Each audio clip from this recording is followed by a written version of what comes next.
60 card variants have been taking the OTS Championships by storm, actually. It's been a lot of interesting stuff to kind of come across tables for these events. And I will say, I am not particularly disappointed in the things that I've been seeing so far. Like, this has been an interesting weekend. So what is up, guys?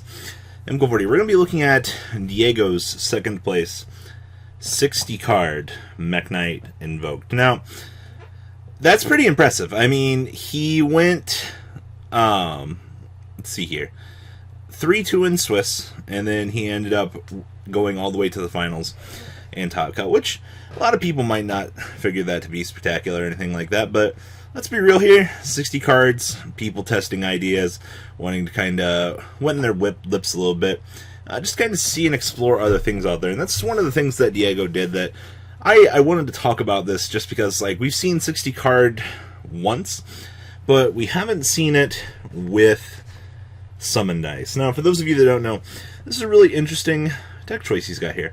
So it's pay 1,000 life points, roll a 6-sided dice, and apply the following results. 1 or 2, after this effect resolves, immediately you can normal summon one monster.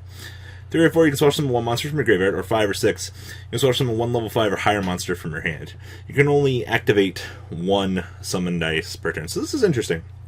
This effectively gave him a means to unload more monsters from his hand, and effectively, you know, make the Mekk-knights a little bit better. Now, a lot of people are going to be looking at this and be like, oh, that's just another brick. Sure, that's absolutely fine. But at the end of the day, it's still another combo card that he actually took advantage of, and I can't tell you I've ever seen summon dice being played in another deck. So, interesting tech choice from him. But yeah, making it all the way to the finals is not too damn bad. And like I said, I wanted to share this more or less for the general concept for those Mekk-knight players out there that really want to mess around with the deck. So anyway, onwards and upwards to the list. So we are playing 60 cards, so we do need to max out on Ali Booboo. Unfortunately, you can't play any less than this. I don't even think like the standardized build you should be playing 2 anymore. But you are getting away with 3 of this relatively easily. No pushbacks or concerns there. 2 copies, or triple copies of Ash Blossom. Once again, 60 card mentality. We need to make sure that we are maximizing on maximum potential. Got to make sure that we're getting to those hand traps. Very, very important. Triple Cyber Dragon. So, if you're going into this event and you know Goki is going to be a predominant deck post 200th, you're going to need some means to try to break your opponent's extra link. This deck needs to be able to play the game in OTK, and, well, Cyber Dragon lets you do just that. And then 2 copies of Effect Failure. Another hand trap access that you can slow down your opponent. I mean, this deck's playing, what, 8 hand traps? So there is that. We are playing 2 Gamma Seal. I think a lot of people kind of discount just the powerhouses that the kaijus can be, especially in this current format. You sometimes have to be able to tribute an opponent's monster to make sure that you can capitalize and play the game. I almost kind of think people forgot about the kaijus for a little while, so I don't know. I would definitely be testing the kaijus or putting the kaijus in a variant like this just because we need them. Same discussion earlier as hand traps. Ghost Ogre's pretty good right now. Something that a lot of people need to understand. Once again, you're 60 cards. Better hand trap resource. I mean, you can consider Drone Lockbird, but I don't personally recommend it. Now, we are playing 2 Blue Sky. I know a lot of people are going to be like, oh, well, there's the 3rd. You don't need it. No real reason to kind of over-capitalize on your resource pool. And, of course, since we are more of a pure Mekk-knight deck, 1 Indigo Eclipse, and, of course, we have triple Purple Nightfall, the best of the Mekk-knights, actually. And then, of course, we are playing 1 Red Lotus. Being able to destroy a face-up monster in this card's column. It does take a little bit of advanced placement, but he's still, once again, one of those large monsters that you can kind of count on to get you out of a pinch, depending on your opponent's resources. Even same thing with Yellow Star. Being able to kill a back row is something that is really cool about these particular 2 Mekk-knights. They do give you answers to a lot of problems, and once again, you're pure Mekk-knights, essentially, so you do need these, at least for the engine. Of course, 2 Called by the Grave. Does everybody forget that hand traps beat most decks in the current format? Like, you have to have things like this at your disposal or you're going to have a bad time. 1 copy of Emergency Teleport. Making Ghost Ogre's pretty good, I heard. 2 copies of Instant Fusion, just once again, additional starters for the deck. Being able to bring out Rajin, like, I don't know. Do people forget that, like, Instant Fusion's a good card some days? And then, of course, the heart and soul of the deck, triple Invocation. I don't think you can play 2 in this. Once again, you want to make sure you're seeing the card, right? Like, we have maximized results for the field spell and maximum results for Alistair. So, why would we not want to capitalize on our resource pool to kind of make sure that we can play the game as best we can? Now, because of the conditions for the Invoker of Madness, we are playing triple Mind Control. Now, being able to move an opponent's Sky Striker monster out of the way is actually really important for a lot of scenarios. I think a lot of people kind of discount the power that this card grants to you. Honestly, I would have liked to have seen him playing something like Hayate in his extra deck to kind of take advantage of this, but you're just going to, whatever you take, you're going to convert it into fodder for Ali Booboo. So there's that. And then, of course, 1 copy of Monster Reborn, because this card is just so good. Yeah, I don't know. This card's more of a brick than anything. Now, an interesting tech choice. He's playing 2 pinpoint landings. So if exactly 1 monster is special summoned from your hand to your side of the field, you draw 1 card. And of course, you can only use the effect of pinpoint landing once per turn. And then if this card is... If you don't draw a card, basically, you have to send this to the graveyard. Okay, I mean, it's free draw power. 2 copies of Desires.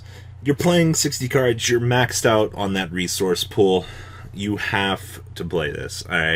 You just absolutely have to. Like, I would even argue for 3. 2 copies of Scapegoats.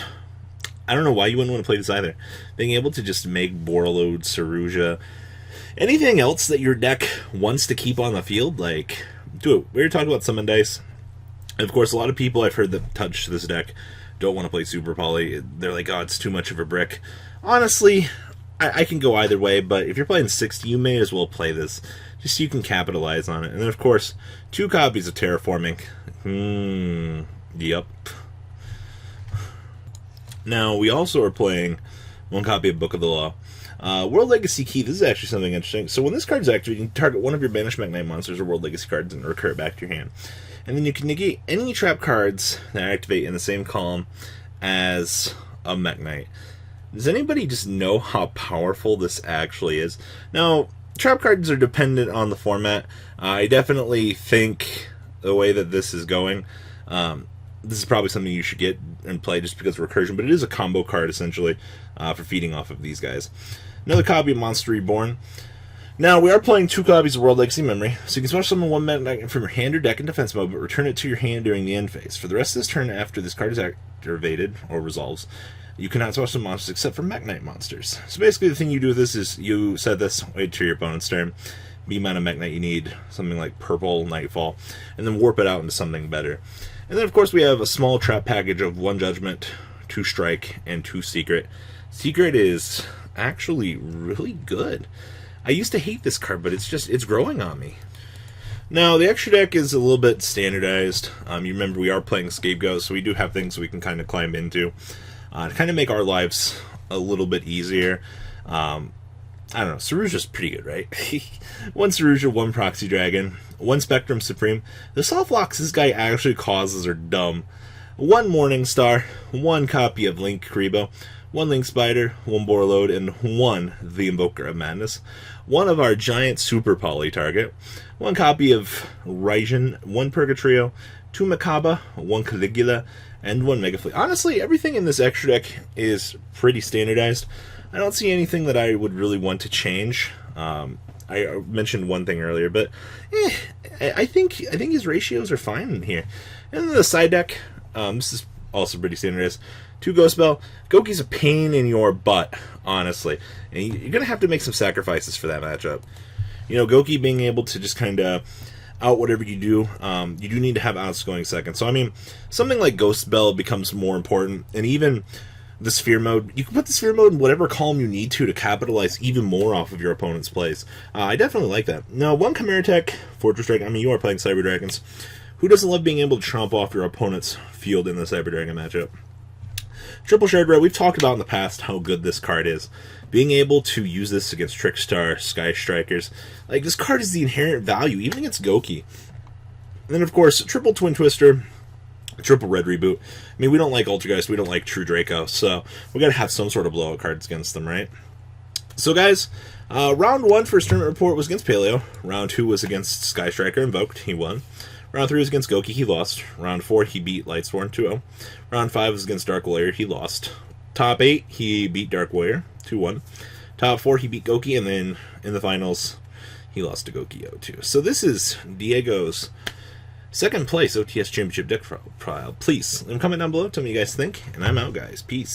The ride never ends, guys. Make sure you enable those notifications to get the latest videos that are being posted on this channel. Make sure you guys check out VanCole40 for my Cardfight Vanguard channel.